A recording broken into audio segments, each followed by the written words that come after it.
Hi guys, welcome back to the channel. I'm Office Bloke Aidan. I'm Gaynor. I'm Sophie. And today we've got part 2 of the Operation Yellow Ribbon now. We've seen part 1 yesterday. We did. The Gander, Newfoundland. We did, yeah. Yes, yeah. It's quite good, isn't it? Really? Yeah, it's interesting. Saw someone say on part 1 that they had to land 4,000 planes in the sky on 9/11. It's unbelievable what they actually did.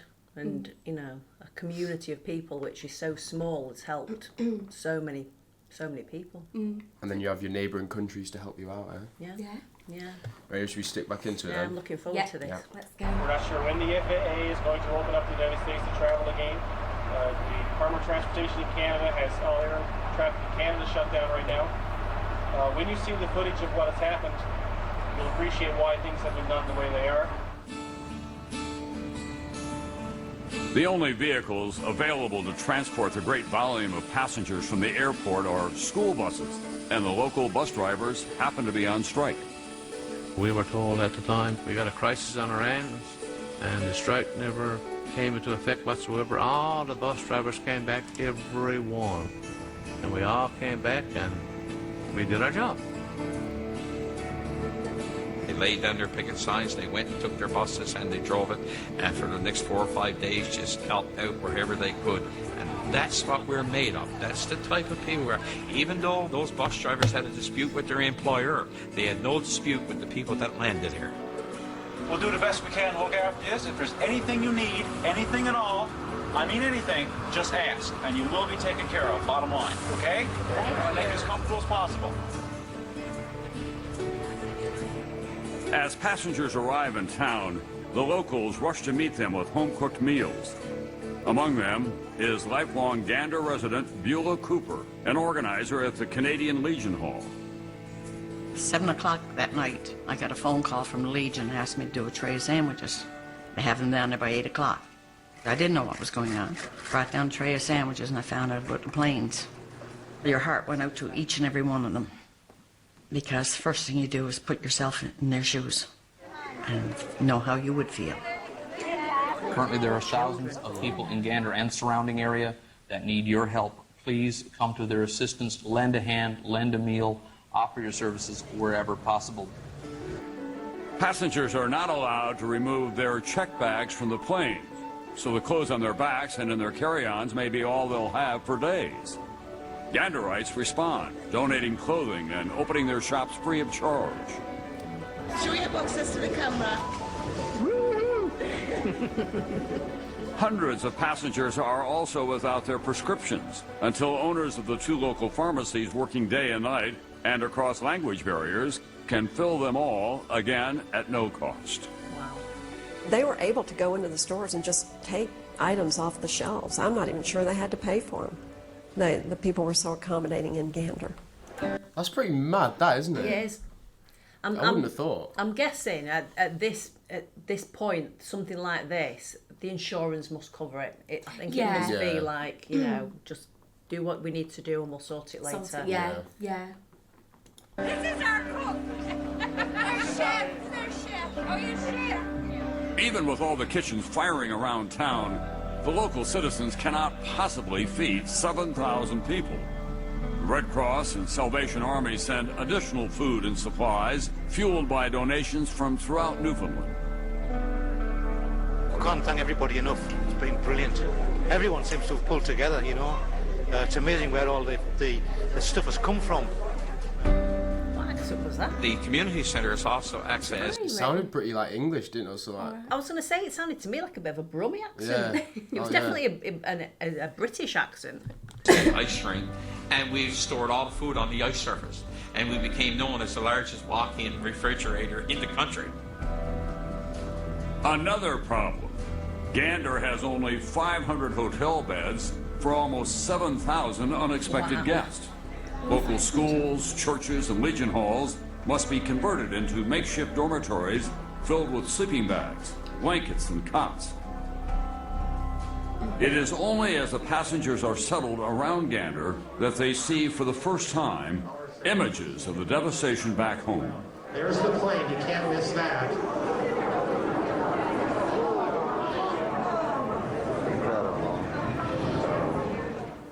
some 30 If you were flying that day as well, you must be so lucky that it wasn't your flight that got like hijacked type thing. I know. And the fact, like, it's a good job, like, they didn't know about it, because imagine, like, the chaos if, It just brings back so many memories, because I remember the TV just being on and Declan as a baby in his high chair eating his breakfast and seeing that, like, feeding him and then going, what? Like, you just wouldn't believe it at first. No. If someone told you that happened, you wouldn't believe it. No. Before you and saw it. even like when I phoned Dad, he was like, it must have been like a, what size plane was it? And I was like, it was a big plane. He was like, but how big? And I didn't know the numbers. He obviously knew the numbers because that's what he did. Yeah, exactly. And I was like, something like it was a 747 or something like that. And he went, it can't be. That's a big plane. I went, well, it is a bloody big plane. I know, it's, yeah. Yeah. Hours after all of this had happened, we finally saw the pictures on television, and we just stood there, not saying a word and just watching those pictures over and over and over. I think a lot were in shock. You could see that look in their faces of total lost. We don't know what's happening. They're in a place called Gander. Their country has been attacked. They're talking thousands of people that may have perished. What's happening? What is happening here? I apologize to the families of people that are lost right now. We have lots of families seeking information about who was in the World Trade Center. Did they get out? Didn't they get out? Are we able to recover them? Aren't we able to recover them? And we don't know the answers to all of those questions yet. Mass panic. Hannah and Dennis O'Rourke are staying at the Canadian Legion Hall in Gander. By now, they've learned that their son Kevin had been one of the early responders at the World Trade Center and that he is among the missing.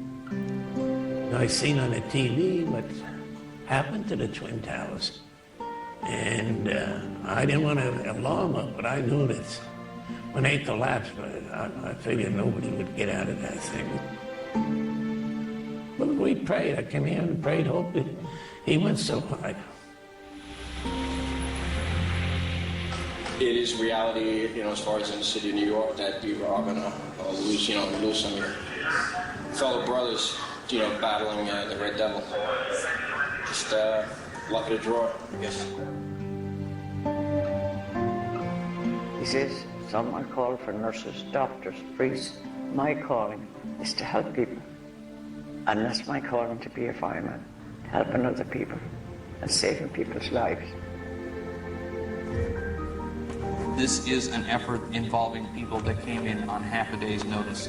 Some very anxious people, some very worried people, but yet some very thankful people for the hospitality that only the people of Gander and surrounding area can show. These strangers are just taking us into their home. And it was not just taking us into their home. It was, here's the bathroom, here's the fresh towels, here's the refrigerator, there's plenty of food. And then what they said is, now you know where the house is. The door is open.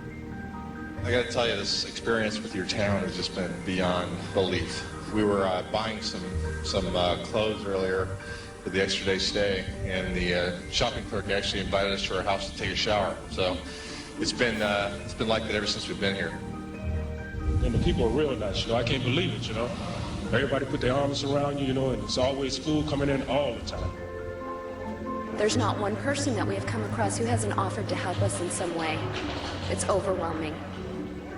They didn't think of themselves at all at any time. They'd be in that kitchen and working all day, work the night. It didn't faze them. It's all they were there for you. Other than her daily walk to church, Hannah O'Rourke refuses to leave the Legion Hall. Beulah Cooper, the Legion Hall organizer, can't help but notice her pain. My son is a fireman, but I know this is not New York. And your heart really went out to them. And I tried to get them to come up here and stay, but they wouldn't leave the Legion because they were afraid they'd miss a phone call. She was fantastic to us, and so was everybody else, but Beulah was special. She was like a mother. That motherly love, she'd hold you, and she was great. I talked to her, tried to take her mind off things, but I know I didn't do that because you can't take a mother's mind off her child. Beulah Cooper tends to the O'Rourke's day and night. She walks Hannah to church to pray for Kevin and for his fellow firefighters. The community, the love that they have, you can feel it every place around, you know. And they keep telling you, keep faith, he'll be fine, you'll find him, he'll find his way out. I says, if anybody can, Kevin will, you know. So, it was in God's hands.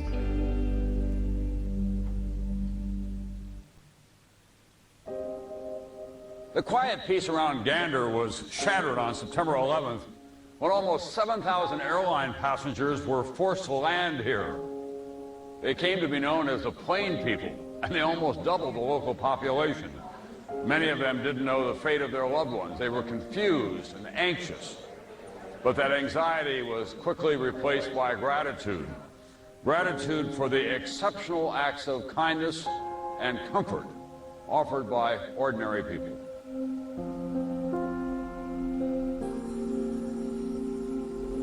When we were stranded here, we were very vulnerable, but everyone made us feel so loved and at home and comforted. Everybody just put everything on hold to take care of us.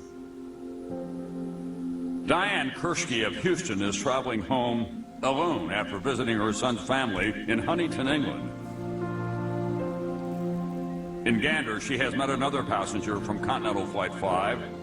His name is Nick Morrison, a button-up oil industry engineer from Worcester, England, on his way to Texas for business. Originally scheduled to fly on September 10th, his company had postponed his trip by one fateful day at the last minute. That's where I first saw Diane, which was over here. She was sat on an army cot all on her own. There were a bunch of other women over there. There was something in the order of 90 people here. Life, you're on a treadmill, you get up, you go to work, you come home, you get up, you go to work, you come home. And you perhaps don't have time to stop and examine where you are. And all of a sudden, you're plucked out of this everyday life for 4 days. And yes, you do get a chance to examine where you are and where you want to go.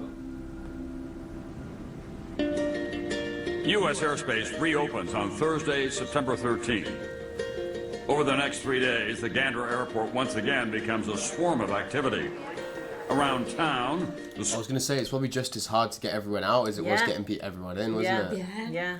The amount of flights you'd have to do that day. I know. And I'm wondering how many of the people that went there kept in contact with the families that they stayed with. And I always so. Yeah, I always like to think that out of a sad story, comes a lot of happiness. And I wonder how many people met somebody and got married. And well, like that, like them too. Yeah. Stop it. That's thing you never know where. I know. Oh, it's cute, isn't it? Schools and Legion halls begin to empty. Our community had a sense of sadness because they didn't know if they were ever going to see, and probably never will see, a lot of those people again. But there was also a lot of friendships developed from it. So there was a sense of sadness, but a sense of relief that I did something good to help those people. We rode on a school bus to go back to the airport to leave. And of course I had already been crying because we were leaving the people that we'd met here. And Nick was trying to comfort me and he was going to kiss me on the forehead. And well, I didn't think about him being a gentleman and kissing me on the forehead. I thought he just missed my lips. So I just grabbed him and kissed him on the bus. You go, girl. Shirley Brooks Jones, the retired Ohio State fundraising administrator, boards Delta Flight 15 to begin her journey home. She's constantly thinking about the generosity of the people in the Gander area, wondering what she could ever do to pay them back. And then, going home, an inspiration. All of us, as we were leaving, tried to leave some money with the people. And they wouldn't take it. They'd just look at us and they'd say, no, you do the same for us. Once the flight is airborne, Brooks Jones asks the pilot if she can make an announcement. A request, really, for passengers to donate money toward a scholarship fund for graduates of Lewisport Collegiate School, where so many have spent their days in Newfoundland. Several of the men went around, picked up the pledge sheets, counted up how much the people from all over the world had pledged, and they had pledged something over $15,000 US. When Delta 15 touches down in Atlanta, the passengers and crew who for days were left wondering if anyone remembered them are surprised by the warm, enthusiastic welcome they received.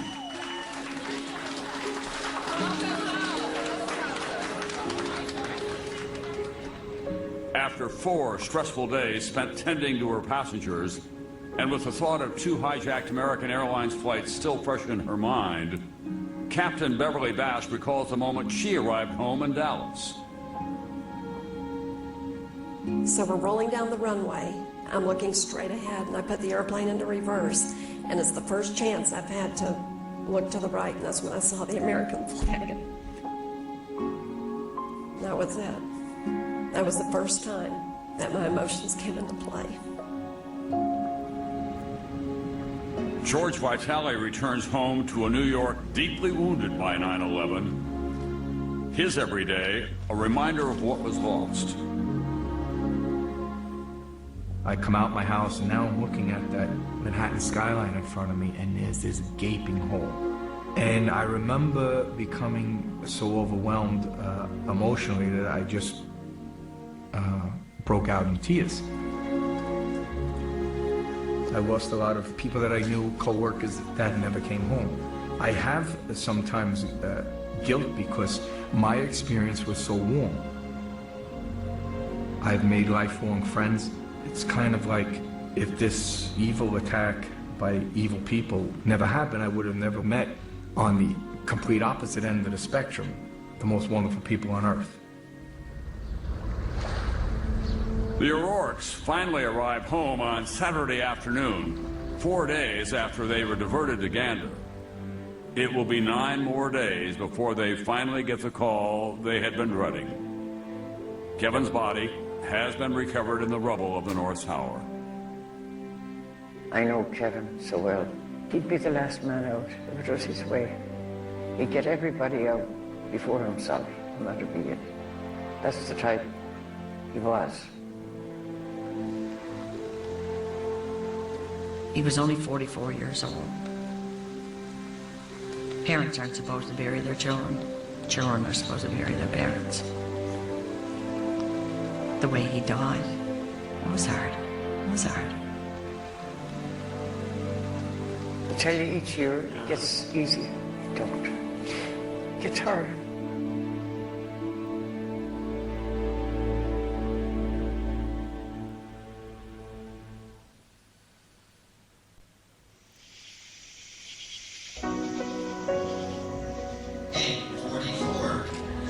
The regular rhythm of everyday life in Gander returns quickly following that extraordinary week in September. Schools are schools again. Churches fill on Sundays. Legion halls open their doors. But the bonds forged in that short time endure to this day. Shirley Brooks Jones has returned 17 times to give back to the people who were so generous to her. There you go. Yeah, Guess a lot of them did stay in contact. Yeah. 17 times she went back. I know. It's quite a lot, that, isn't it? A lot, yeah. It's nice. I wonder how many people actually decided to make a home there, move there because of the community. I mean, you know, probably a couple of people, you know, out of It probably would be said, though, I reckon. So if it's not, I doubt it. Yeah. No, I mean, they wouldn't probably know. But I mean, I wonder how many people maybe, you know, a few years later thought, you know what, I'm going to make a community there. I'm going to, you know, open up a business, give back. You never know, do you? No, you never know. How big is that scholarship fund now? The scholarship fund is approaching with insurance and cash around $900,000. Wow. And 111 young people of the Lewisport area have been helped by that scholarship. Last spring, Stacy Hoff is one of 12 Lewisport seniors awarded a Delta 15 scholarship. And it comes to no surprise, I'm sure, that the graduate of the year for 2009 is Stacy Hoff. She is now a freshman at Memorial University. in St. John's, Newfoundland. I was proud. I was proud not only to receive the scholarship, I was proud of my community for what they have done. Well, the folks around here changed your life, but you changed their life as well. Yes, we've become very, very close. They're my second family, really. The Gander experience also forms a new family. After their impulsive goodbye kiss, Nick Marson and Diane Kershke, living an ocean apart, continue to phone and write each other. He visits her in October 2001 and again in December, and ultimately arranges to be transferred to the Houston office. On September 7th, 2002, they are married, and for their honeymoon, they return to Gambo, the village near Gander where they met. The community welcomes them back with a song written just for them.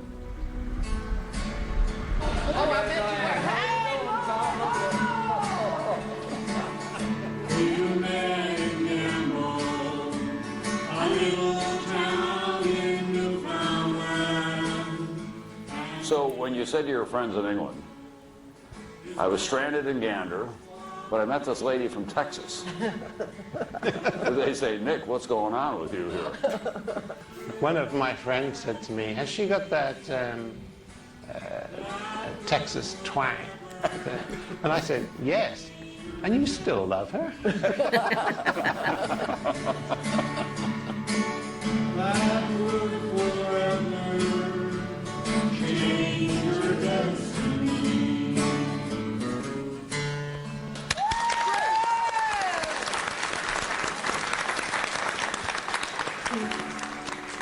For the O'Rourkes, memories of 9/11 remain deeply painful.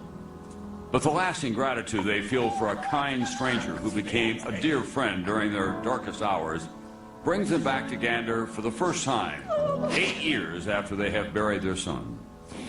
I don't believe it. Made you feel right at home, like you were friends forever. And you don't forget that.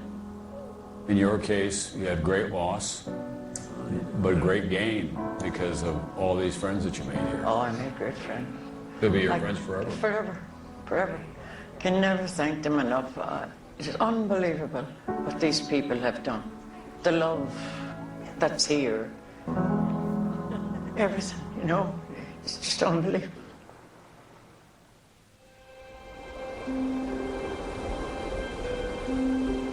What we keep encountering time after time is an enormous contrast between the darkness of the events in the United States and the goodness that was going on here. So in many ways, Gander played a critical role, not just in getting people through that time, but as an example of what humanity can be when it's at its best. Well, I think there was a lady, she was 80 years of age, and when she was leaving, I think she summed it all up. She said, when I heard about what had happened in the world, I had lost all faith in mankind. But after spending 5 days here with you people, you've restored my faith. There still is good people lifting our world. That could be the legacy of Gander. It could very well be.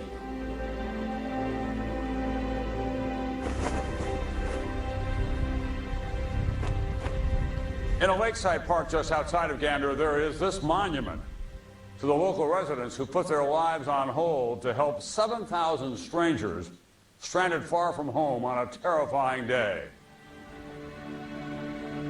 Here, every minute of every hour, thousands of acts of kindness were repeated.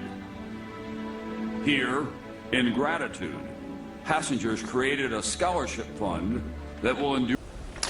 And Kevin O'Rourke, the firefighter from Rescue 2 in Brooklyn who was lost in the World Trade Center last November, his daughter gave birth to a son.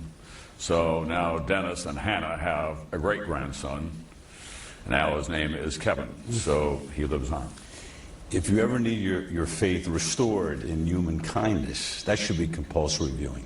Well, it's a great place. I love Newfoundland and Labrador. I've been up there fishing, and they're just very representative of the people. It's a harsh land, and they settled it a long time ago, and as They say to us, this is how we get along here. We help each other out. And frankly, they didn't understand what the fuss was all about. They kept saying to me, why are you doing this story? This is just how we live our lives. So it is, I think, during a troubled time in America, a reminder of how people and communities, even across borders, can help each other. How many places on Earth could that have happened in? Well, I don't know. I think that the best of humankind comes out during a tragedy. So I think it's, we see that in this country. We see it in where I go in undeveloped parts of the world where people will respond very quickly. We saw it in Haiti. It's going on right now in Chile, I'm sure, today during this great devastation. It's just sad that it takes a tragedy to bring people together in that fashion. So that's a very good symbol for the rest of the world to look at, Gander. There were not too many beautiful stories that came out of that terrible Tuesday in 2001. No. That was one of them. Well, the other thing that we felt strongly is that not enough Americans knew about it. And because of the chaos after 9/11, we were consumed, understandably, with trying to put our country back together again. And so when I got up there, I was vaguely aware of the dimensions of it, but not nearly to the degree that we discovered that it played out over a long period of time, and the passengers remain grateful to this day. Compelling. Thank you, Tom. Okay. Tom Brokaw. We'll get back to speed skating, the medal races, and mentioned earlier that the 20th anniversary. Wow. What a lovely story that's come out of such a terrible event. I know, yeah. Just shows you what, communities. Yeah. Especially small communities. I think most small communities, because everybody lives in each other's pockets, everybody it's knows so each other. It's like one big family. Yeah. I feel like it helps that I'm just assuming that a lot of people that lived in Gander were older. I reckon it looks like it at least. Well, there was a lot of school buses, so they had a lot of young... Yeah, I know. Yeah, but like. But overall, it's more of like an older population. Yeah. I mean, it was only very small, wasn't it? So there wasn't that many of any age. What was the population here? Like 10,000.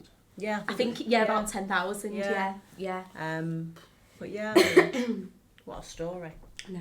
Now, how good is that though? Eh? Yeah, it's very, very heartwarming. Yeah, it is. And that love story as well. Yeah. Bless. You have some good things that come out of something bad at least. Yeah. That's the only positive. Yeah, it's the only positives you can take. Yeah. Anyway, hope you guys enjoyed the video. If you did, please like and subscribe if you haven't, and we'll catch you on the next one. Bye. Cheers.